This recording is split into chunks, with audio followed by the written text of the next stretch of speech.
Hello and welcome to Season 1 of Romance with Heart and Heat, your podcast and YouTube show for contemporary rom-com audiobook serials. My name is Marie Matthew, and I'm the author of the stories you're going to hear on this channel. The title of Season 1 is The Bad Girl List, and this is a fake dating, second chance rom-com set in California wine country. Find out how one life-changing vacation list puts the heart of Dominique Chen on the line when she meets sexy wine grower Trevor Moretti. The content of this channel is intended for audience members that are 18 years and older. There is some explicit content on this channel. There is light swearing, and there are some explicit spicy scenes. So I don't want any surprises as people move into the story, so you have been warned. Be sure to stick around at the end of each episode for author commentary. And if you have any questions or comments, you can drop them into the comments section in YouTube, or you can also send me an email at romancingmarie@gmail.com. I'll do my best to answer questions and comments in future episodes on the show. Please like and subscribe to my channel on your favorite platform, whatever that happens to be. And please help me spread the word and share this show with your friends. Now, as you're listening along, if you get to the point where the tension's too much and you just can't wait to find out what happens next, you can head over to mariematthew.com and you can purchase the complete season of The Bad Girl List over on my website. It's available in ebook format, audiobook format, and there's also autographed hardbacks and paperbacks. So you will get the entire season for free on YouTube and the podcast. But again, if you just can't wait, head over to mariematthew.com. Thanks so much for listening, and now it's time for some romance with heart and heat. I hope you enjoy. Bye. Chapter 34. Truth. Dominique. It's after 4 o'clock by the time Trevor pulls up in front of the VRBO. The family van is parked in front.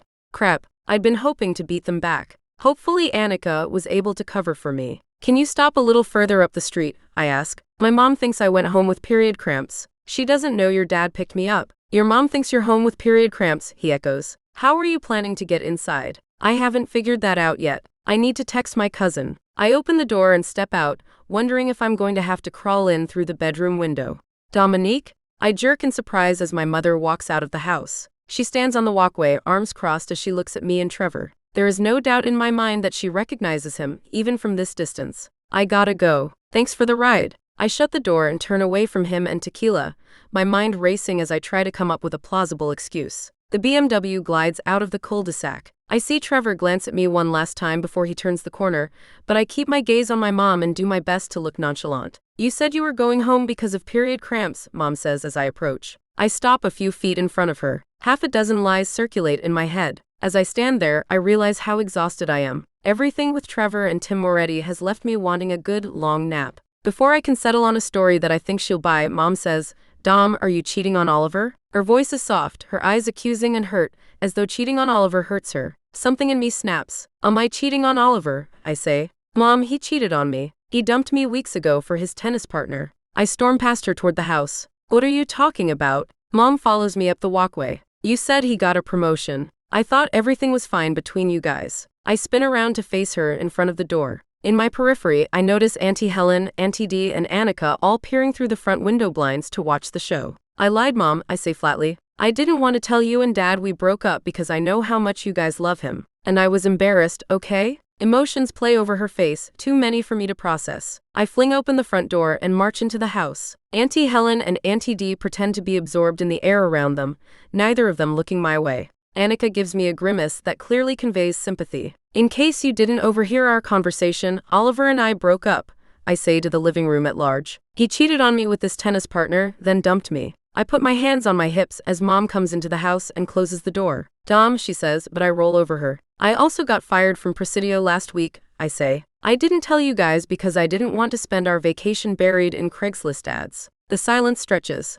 Annika stares at me as though my hair has just turned pink. That's right, I say. I am jobless and boyfriendless. Sorry to disappoint everyone. But you know what? I'm going to start my own business as a design consultant. Tim Moretti just hired me to redesign his wine label portfolio. And once I'm done with that, he's hired me to update all of his marketing collateral. This statement seems to kickstart everyone's ability to speak. Auntie Dee says, what about healthcare? Auntie Helen says, what are you going to do about retirement? Mom says, this doesn't sound very stable, Dom.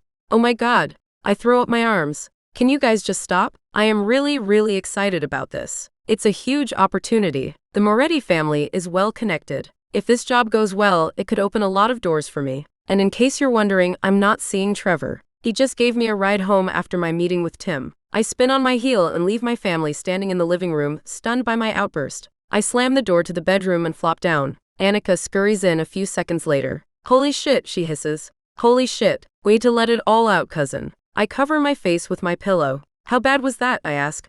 I feel her sit down on the bed next to me. You might want to stay in here for a while. Damn perfect Dominique just turned their world sideways. But seriously, Dom. She grabs the pillow from me and tosses it aside. I am so proud of you. You just stood up to our family. I didn't stand up to them, I blew up at them. In a family that's as polite as ours, that's essentially the same thing, Annika says. I know it's hard, but don't you feel better now that it's all off your chest? I consider her words. I'm not sure I'll ever be able to forget the look of horror I saw on my mom's face, but it's a relief to have the lie out in the open. It does feel a little better, I admit, but it feels crappy too. I feel like I'm a bad kid. Focus on the part that feels good. Now you don't have to hide anymore. Annika leans over and gives me a big hug. I'm so proud of you, Dom. I hug her back, wondering what I would do without Annika. I can always count on her. Can I tell you something? Annika asks. What is it? I've always been a little jealous of you, Annika says. You're so smart and talented. You don't even have to try, and everyone sees it just like Tim did. He was right to hire you. I frown at her. You're smart and talented, Annika. Not the way you are, Annika replies. I'm more of a survivor, like an alley cat. I get by with my wits. You're naturally gifted. I don't like hearing her talk like this. You have lots of talent. Just because school wasn't your thing doesn't mean you don't have your own gifts. Annika waves the comment away. I'm not complaining. I like my life, but every once in a while I wish I was a bit more like my favorite cousin. When she smiles at me, I feel myself relax. How am I going to face them? I ask. Well, for now you're going to stay in here. Everyone needs a cooling off period. Annika settles back on the bed. I tried to cover for you, I really did. But your mom insisted on making you some tea, and when I tried to deliver it for her, she insisted on bringing it to you herself. She wrinkles her nose. I think she was suspicious from the get-go. The tea was just an excuse to come and check to see if you were really in bed. I think she's been suspicious since she saw you and Trevor together at the dinner. I didn't say anything because I didn't want to freak you out, but your chemistry was pretty obvious. Thinking of Trevor makes me deflate even more. What are you not telling me? Annika asks. I tell her about Tim Moretti, the job offer, and how he dumped me out in the vineyard with Trevor. I tell her all the things Trevor and I talked about. When I'm finished, she flops onto her bed and says, "That is the saddest story I've ever heard. He's really into you. Don't get me wrong, I think you did the right thing. You deserve to have a guy who's going to put you first." Her words should bolster me, but instead, they make me feel even more deflated. It's like someone confirming you really do look fat in that dress, or that the meal you slaved over tastes as bad as you suspect it does. I grab my purse and dig out the bad girl list to cross off number 4, sneaking out. Today definitely counts for this, I say, holding up the list for Annika to see. Hell yes it counts, Annika replies, grinning. You couldn't have planned it better if you tried. Someone knocks on the door. Dom, will you please come out here so I can speak to you? I almost get out of bed to answer the door. The response is automatic, like I really am still a little kid living under her roof. But I'm not a little kid. I am 25 years old. No, I say. I don't want to talk right now, Mom. Annika's eyes bug. Dom, Mom says.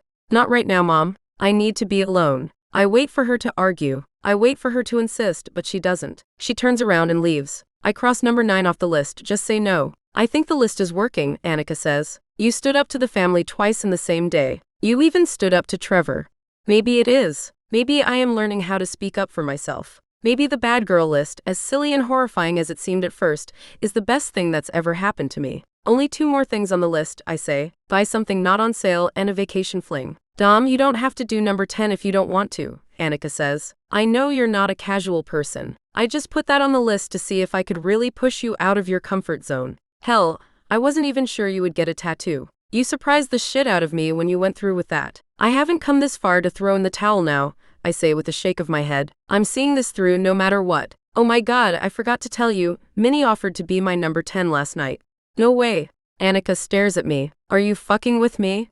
I'm not. I think she was serious. Oh, if she said it, she's definitely serious. She sent me 3 boob shots today. Annika grabs her phone and opens her text messages. Sure enough, there are several boob selfies from Minnie. One of her nipples is pierced. I'm beginning to think she likes girls more than guys, Annika says. Thomas didn't get any boob shots. Kevin texted me a bunch of times last night, I say. Between him and Minnie, I have plenty of options for a fling. One way or another, I'm finishing the bad girl list before vacation ends.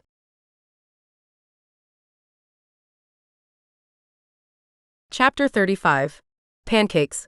Dominique. I stay in my room the rest of the night and binge watch K-dramas on my Netflix app. Annika brings back leftovers from dinner, a burger and fries from a local place with a coupon, of course. When morning comes, I know I have to face my family. The prospect once would have filled me with dread. Today I just feel resigned. Yes, they are disappointed in me. No, they do not approve of my new job. But for once, I'm determined not to let their disappointment steer the direction of my life. Annika is right. I have to start living for myself, not the family. It's the only way I'm going to get my life back on track. I'm certainly not going to spend the last 2 days of vacation sulking in my room. I still have a list to complete after all. My mom and aunties have been up for a while, moving around in the kitchen and talking. Annika is out there too. I can smell breakfast. Taking a deep breath, I square my shoulders and march out of the bedroom. I find the 4 of them huddled around the kitchen table, talking to one another in low voices. That's not proper language, Auntie D is saying. Please, Mom, Annika says. Don't be so old-fashioned. I'm not writing that, Mom says. I'm sticking with the original plan.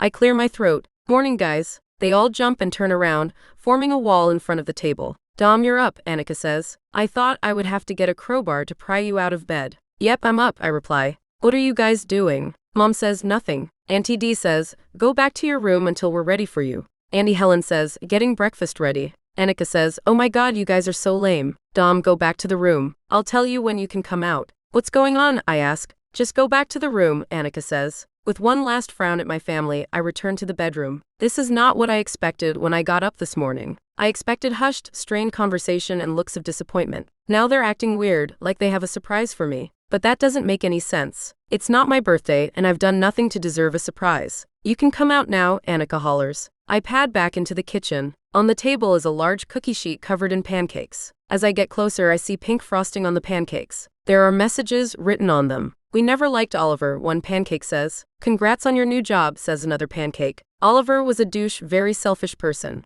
The word douche has a line through it, telling me someone tried to cross it off after Annika wrote it. We are so happy to see you are free of that soul-sucking drawing again. On that one, the words free of that soul-sucking have been crossed out. Uncle Fred will help you build a website for your new business, says the last pancake. Tears flood my eyes. I stand in front of the table, my lips quivering, emotions tumbling around inside me like clothes in a dryer. Well, Annika demands, what do you think? I burst out crying. Mom is the first one to grab me in a hug. I thought you loved Oliver, I wail into her shoulder. Well, honey, we didn't dislike Oliver, but we didn't think he made you a priority, Mom says, patting my back. We never said anything because you seemed happy. I always worried about something going on with his tennis partner, Auntie Helen says. Didn't I say that, Dee? You did, Auntie D confirmed. Is Uncle Fred really going to help me build a website? I ask. We called him last night, Mom says. As soon as you come up with a domain name, he'll get to work. I already sent out an email blast about your new business, Auntie Helen says. The whole family knows. Several cousins have already written back with some jobs for you. Nothing as big as the Moretti account,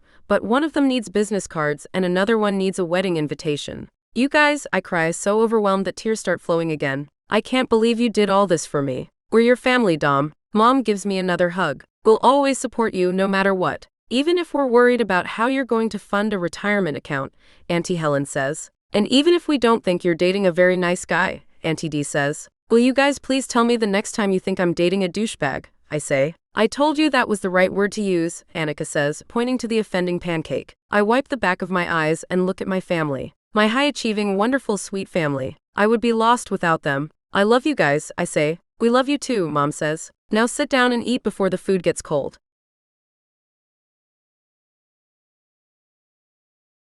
Hey guys, I'm taking a short break from today's story to tell you about a brand new wine and romance short story that I just finished up. And the story is called Wedding Ditchers. Wedding Ditchers is the wedding story of Dominique and Trevor. So because this is a romance channel dedicated to happily ever afters, I don't think it's a spoiler to let you know that Dom and Trevor, yes, they are going to end up together. They are going to have their happily ever after. It's just going to take a few more episodes to get there. But I did write this short story all about their wedding day, and it's super cute. It's super funny. It's also sexy, of course, and you can get it for free over on my website. So head on over to mariematthew.com. click the free book button in the upper right-hand corner when you get to the homepage, and you can sign up for my author newsletter. And when you do that, this free short story is going to be delivered right to your inbox. We have both the audiobook and the ebook, so you're going to get links to download both. And of course, that also gives you access to my author newsletter. My newsletter is a really great way to keep in touch with me. I'm not super active on social media, except for the podcast and the YouTube show. So this is a really great way to just keep in touch with my latest projects, the behind the scenes stuff that's happening. So be sure to head over to my website, click the free book button in the upper right-hand corner, and get your free copy of Wedding Ditchers, the wedding story of Dominique and Trevor in the Bad Girl List. Thanks a lot. Chapter 36. Last night. Dominique. 2 nights later, I stand in front of the mirror, staring at myself in the $299 dress from the downtown Healdsburg boutique. It's the same one I saw in the window the night I walked around downtown with Trevor. After tax, it was over $300. I still can't believe I bought it. I'd charged it to my credit card, along with the matching low heels I'd selected. It is, hands down, the most gorgeous outfit I own. The dark blue fabric is thick and silky. It's fitted at the waist and flares out, stopping just above my knees. There are big pockets in the front, exactly the size I need for my sketchbook and pencils. Blue birds, a shade darker than the fabric, are embroidered around the dress. My mom and aunties nearly had synchronized heart attacks when I checked out at the store, and every last one of them tried to talk me out of the purchase. A month ago, I never would have dreamed of buying myself something so nice. A week ago, instead of asking them to go shopping with me, I would have snuck out to buy the dress and pretended it had come from the clearance rack at Target. But today, I let them all see the price tag before I bought it. I didn't let their horror deter me from my mission. Now I'm ready for one last night out with Annika. We're going to Platitude. Thomas and Minnie are going to meet us, Annika says, applying mascara to my eyes. Thomas promised to buy the first round of drinks. Thinking of Thomas makes me think of Trevor. I haven't heard from him since he dropped me off the other day. Not that I expected to. I had made it clear the door between us is closed, no matter how much I like him. There. Annika pulls back to check her makeup with a critical eye. You look gorgeous. What do you think? I study myself in the mirror. Annika had applied just enough makeup to emphasize my cheekbones, lips, and eyes. I smile at myself. I like it, I say. It's just enough. Yes, but it's still hot. She winks at me. I should be able to pick up a guy in this outfit, I say. You could pick up multiple guys looking like that. The aunties are already at the casino for one last night of gambling with Gramps and his old-timers. Minnie picks us up, and we all ride over to Platitude. Hey doll, did you think about my offer? Minnie asks, looking at me in the rearview mirror. Annika says you still need someone for number 10 on your list. Thanks, Minnie, but I'm going to pass and find a guy tonight, I say, hardly believing I'm having this conversation, and in front of my smirking cousin no less. I thought about it, but I'm just not into girls. Can't blame me for trying, Minnie replies with a shrug. You look hot as fuck. You won't have any problem finding a piece of cock tonight. As soon as we arrive downtown, I see what she means. It's Saturday night and downtown Healdsburg is once again bustling. The restaurants and bars are hopping. Minnie has to circle around the plaza 4 times to find a parking spot. When we walk into Platitude, I spot Thomas. He waves to us from the bar, pointing to 4 cosmopolitans sitting in front of him. Someone taps me on the shoulder. Hey gorgeous, says a familiar voice. I was wondering if you were still in town. I turn around and find Kevin smiling down at me.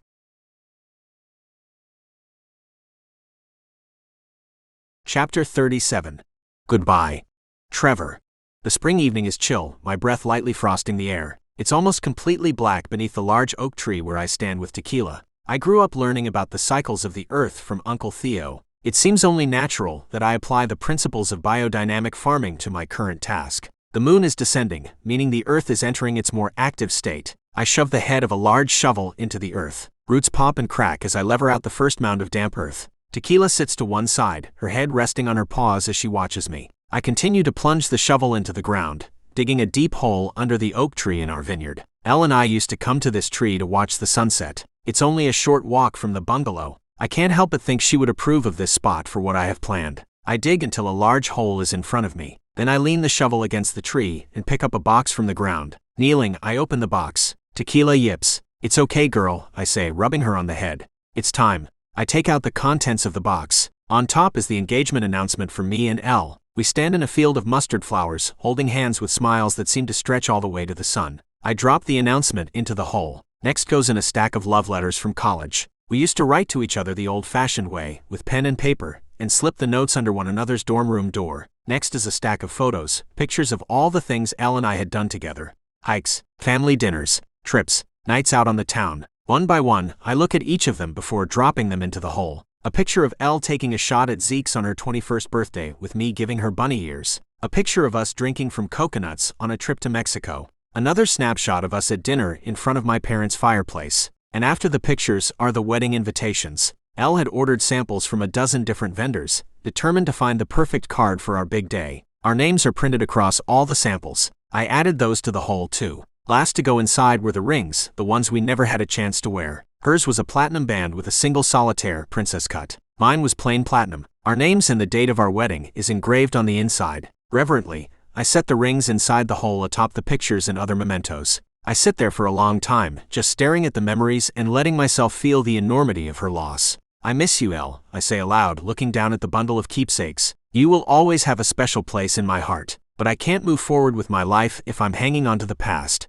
I need to let you go. Tears sting the back of my eyes. Instead of choking them back like I usually do, I let them fall. It's time to let everything go, including the grief I've carried for the past 2 years. I climb to my feet and retrieve the shovel. Slowly, reverently, I scoop dirt over the hole. I bury the things I have been hanging on to. The earth will hold the memory of our time together. It will compost the mementos so something new can grow. That's the principle of biodynamic farming. Everything must be returned to the earth so a new cycle can begin. When I'm finished, I use the back of the shovel to tamp down the dirt. I lean against it, letting the last few tears leak out of my eyes. Goodbye, Elle, I whisper. I prop the shovel on my shoulder and pick up the empty box. Come on, Tequila. It's time to go home. As I turn to leave, something catches my eye. Something is moving on the ground near the hole. What is it? I squint through the darkness, studying the shape. It abruptly comes into focus. It's a tiny blue butterfly. Not one, but 4 of them, just like the tattoo on Dominique's hip. They flutter over the freshly buried hole, their iridescent wings catching a few stray beams of moonlight. Butterflies are never out at night. They are creatures of sunshine and daylight. Yet here they are, fluttering over the grave where I released my ties to Elle. And I know without a doubt that my dead fiancée is not reaching back from the grave to slap me. That was my own guilt that had been speaking, not Elle. She's come back tonight. She's come to tell me goodbye. I think of Dom's tattoo, of how the sight of it had hit me like a fist in the stomach. What if I'd completely misinterpreted it? Rather than being a reprimand from Elle, could it have been her blessing? When I finally walk out from under the tree with Tequila at my side, my heart feels lighter than it's felt in years. I'm nearly back to the house when my phone dings. Several messages pile in from Thomas now that I have reception. Bro, I bailed you out last time. It's not going to work a second time. Kevin won't touch any of the tequila shots I buy. He's sticking with his vodka martini tonight. This is followed by a picture of Dom and fucking Kevin Durham. They're standing at the bar in platitude, their backs to the camera. Dom is wearing a dark blue dress and holds a Cosmo in one hand. Kevin's hand is around her waist in a manner that is way too intimate for my liking. Several more messages from Thomas follow the picture. Get your ass down to platitude. Dude, are you there?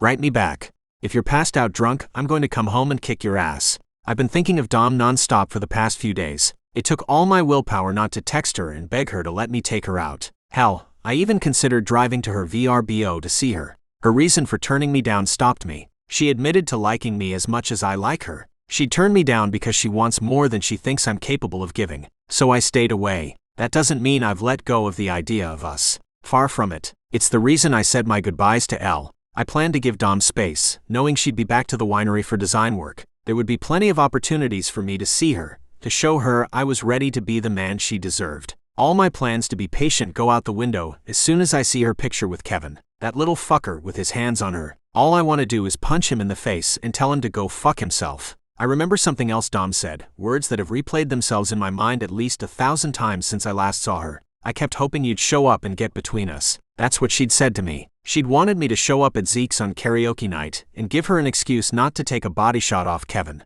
And I'd fucking failed her. Even when Thomas texted me, I hadn't gone to get her. I hadn't kept my promise to sing karaoke with her. If she decided to go home with Kevin, I wouldn't have been there to stop her. Fuck if I'm going to make the same mistake twice. I drop the shovel and run for my car.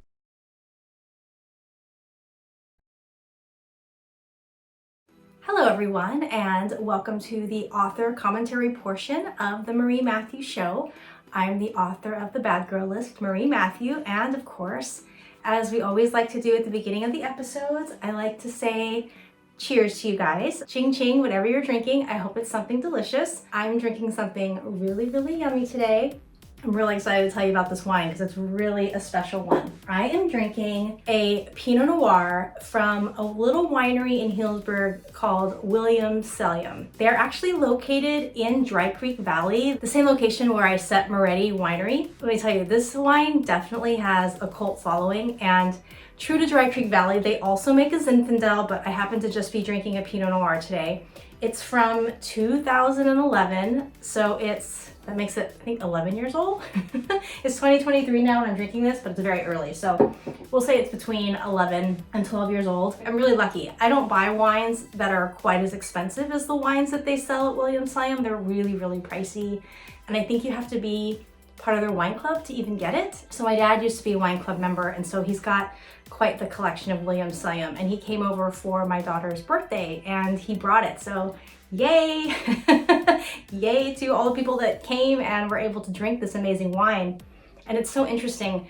When he first opened it, it was dirty, dusty, earthy. And these are characteristics that you find in older wines. You don't really find wines that really have that dusty, like really deep earthy flavor when they're really young. But especially as you get into bigger wines like Cabs and Syrahs, as they age, they will get dusty, a little bit dirty. And so when we first opened this Pinot Noir, I was like, ooh, it's not quite as fruity as I personally like in a Pinot Noir. It was a little dusty, but it was still good, and it was still fun to drink the wine from the cellar. And then my dad left the bottle with me because he's super nice, so it sat on my counter for 2 days. I had a lot of wine on my daughter's birthday, so I had to take a break. Anyway, then I opened it. So it's been open for 3 days. And oh my God, let me tell you, it really mellowed out. In case you don't know this, wine has reaction with oxygen. Unlike other alcohols, like you can have a bottle of vodka open for probably a couple of years in the back of your bar and nothing happens to it, right? It tastes the same. But wine's really different. The minute it interacts with oxygen, the oxygen starts to permeate the wine and it actually changes the flavor. Sometimes this is a bad thing. I've actually had wines where if I had it open for 2 or 3 days, by the 3rd or the 4th day, it's bad, like it turns. Most recently it was a rosé from France, and the first 2 days it was fantastic, and by the 3rd day it had turned to acid, so it went down the drain. But don't worry, it was a cheap bottle from the grocery outlet. So it was still a win. It was still a win because I still drank 2/3 of the bottle. So as the oxygen interacted with this wine and permeated the wine, it really mellowed out that initial dustiness, and now it's just this really divine, mellow, super smooth, super fruity, and it's just so good. So if you ever get a chance to try William Sellium, any of those wines, you will not be disappointed. Here's their label. For those of you that are watching on YouTube, you can see their label. And as always, I will link the winery in the show notes because it's fun to visit winery websites and just see what they're all about. Now we're gonna jump in and talk a little bit about this episode 13, where Dom and Trevor are each overcoming their own individual obstacles. I have mentioned before that in my house we watch a ton of romance movies. My husband's a total romance movie junkie. He was into romance movies before I ever started writing romance books, which is probably why he was really excited when I told him I was making the switch.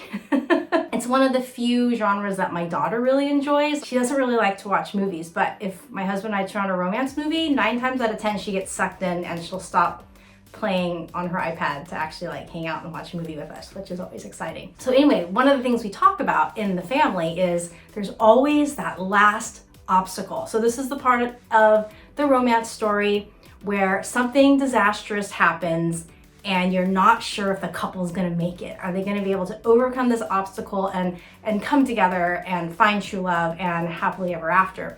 And this is usually the part in the movie where my daughter's either screaming or putting her head under a blanket because she feels the embarrassment or the sadness of the characters. But I think most of you know what I mean when I talk about the final obstacle in the romance movie or the romance story. It's the character majorly screwing up and having to make amends, or it's a character making a bad decision or falling into an old pattern and not being able to come full circle to meet the love interest where the love interest is. There's always some kind of last obstacle. So for me, this episode is really about Dominique and Trevor overcoming their obstacles, right? So we have Dom finishing her list, right? Because the list is all about her transformation, and she's tired of being stuck in her rut, and she is going to overcome her rut and find her transformation.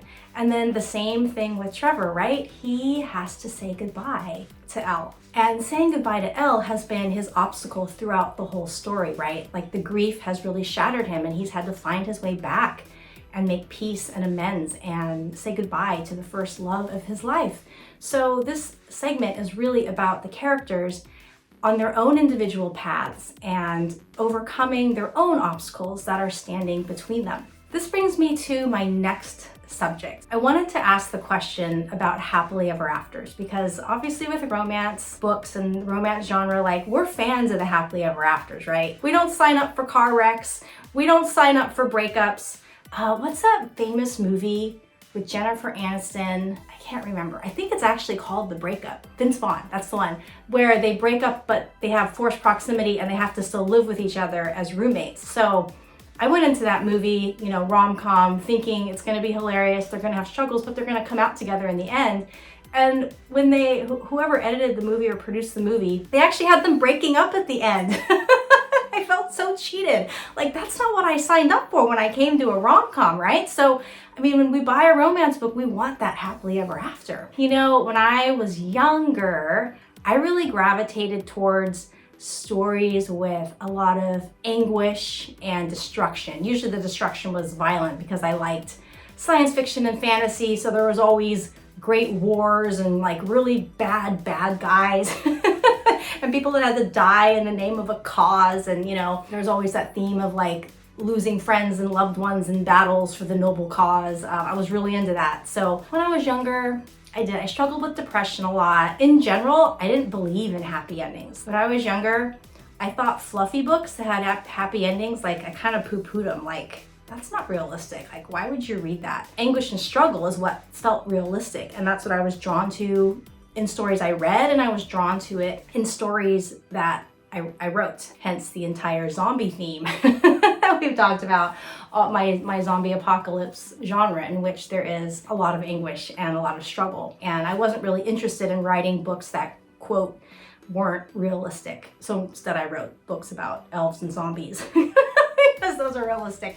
I don't know, you can't you can't always quantify and justify the workings of the unconscious and humanity in general. But anyway, there you go. Coming back around here to the story of happily ever afters. Now that in my mid-40s, I definitely believe in happily ever afters. One of the reasons that I like to write happily ever afters is I believe in the power of joy. I believe in the power of happiness. I believe in the power of pleasure. I think these are all really high vibrations that enrich our everyday lives. And I think when we experience them, I think we vibrate at higher frequencies. We spread that vibration to those around us. So in general, reading happily ever afters and experiencing hope, joy, pleasure, happiness, all that stuff, like, I'm in, man. Like, I think it's so important. I think it's so healthy. And I do believe in the happily ever after, but I believe in it in a different sense. Let's go back to where we were talking about the final obstacle, right? So in the romance story, in the classic arc, there's always the last obstacle that the characters have to make it through to find love, happiness, joy, and peace. And if we look at that last obstacle symbolically, let's call it shadow, let's call it trauma, whatever we call it, bad habits, bad decisions. But you have to overcome your shadow to find the light, to find the joy, to find the love. And I think the romance story is actually like the archetype example for journeys that we have the opportunity to take in everyday life. So even though the romance story is just a single arc of a happily ever after, the single arc of finding a moment of joy, love, all that good stuff, I believe that this archetype, this arc that we're seeing and experiencing in romance is something that exists. It's an opportunity that exists around us every day. So let's take, for example, I've been married for almost 22 years. Yes, I had my wedding, my happily ever after day, but it's been 22 years, Not every day was happy. As obstacles come up, right? Shadows, trauma, struggles, hardships. My husband and I have an opportunity to work through them together as a couple. And then we get to find that light, that joy at the end. And we've found it together over and over and over again. Sometimes finding it's been harder than other times. Relationships, they grow and change like we do, and we have to grow and change and evolve with them. So I believe that the romance story, the love story, is like this really powerful projection of what we can all achieve and accomplish when we overcome our shadows and our trauma and our hardships. And maybe what's on the other side isn't necessarily like true love, like a boyfriend or a husband, but there's usually some other reward on the other side of the shadow work, of the obstacle work. And I love that. I wanted to give you another example, maybe another real world example of what I'm talking about, the obstacles, the final obstacles that we have in life. This is just a really small one. I was at work the other day and someone did something that really bugged the shit out of me. So I had a moment, I was angry. And then I realized that this was really my issue. It really wasn't that somebody was being annoying. It was that I had expectations that they were gonna do X and they did Y. So then I really had to address my expectations and why I had them. And as soon as I did that, my anger evaporated. I came to a place of understanding and peace, I just had expectations that somebody was gonna do something a certain way, say a certain thing, and they didn't do it. So shame on me for having expectations, right? I had my obstacle, and on the other side of that, I got my pot of gold, I got my peace. So this is just another example of what I'm talking about, how the romance book really does have that archetypal struggle that we all encounter every single day. And not only the archetypal struggle, but the archetypal reward that's waiting for us, right? And for me, it was just being able to let go of my anger and be calm and go through the rest of my day. That's actually a gift. That's a huge fucking gift. Maybe it's not hot sex and, the happily ever after that you get in the books, but it's still a moment. It's still a gift. There's still there's self-love happening there, right? Because I'm loving myself enough to look at the issues. Just looking at my daughter, for example, having a blow up with one of her little friends and then they're not talking to each other and all the stuff that happens. But then they make up and then it's beautiful. And then they find the redemption and a new appreciation and new renewed joy in each other, new just appreciation for the dynamics and the support and the foundation of their friendship and what it's brought to them. The romance story really is almost a guidebook for living our best lives, right? Overcoming the obstacles to get the pot of gold at the end. And it can just be little things like maybe just speaking your mind and telling somebody how you really feel is an obstacle that you need to make it over for the day. And maybe your reward is just a feeling of relief, right? That you finally spoke your truth, or appreciation for yourself. Yeah, I do believe in happily ever afters, and I do believe in the classic struggle that is portrayed in the books, and the classic form of redemption, right? Receiving love at the end. And sometimes it's just love from ourselves, maybe it's love from our creator, love from the universe, whatever it is. But I feel like there's always that pot of gold that we can find every day, just little nuggets if we just work at overcoming our own struggles, our own traumas, our own shadows, however you do that. I know everybody's got different practices, and believe me, I've tried many. So yeah, that was just my thoughts on happily ever afters, and I just wanted to share them. So I'd love to know what you think. Do you think happily ever afters are realistic? And remember, we're talking the broad sense. I'm not talking necessarily about finding the one, but a happily ever after just representing joy, peace, happiness, pleasure, all of that. Are you at all keyed into your daily struggles that your shadows, your trauma, your challenges that you're faced with, that you have an opportunity to face and overcome. So now we've come to an end of Camille's deep thoughts, we call them deep ramblings for the day.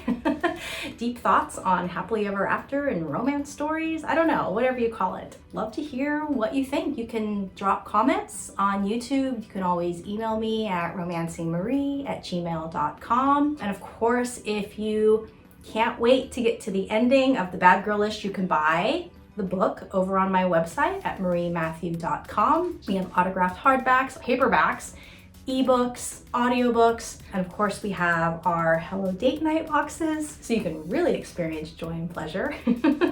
Please come visit me at my shop. I would love to see you there as well. And until next time, cheers, and I hope you have a wonderful week. Talk soon. Bye.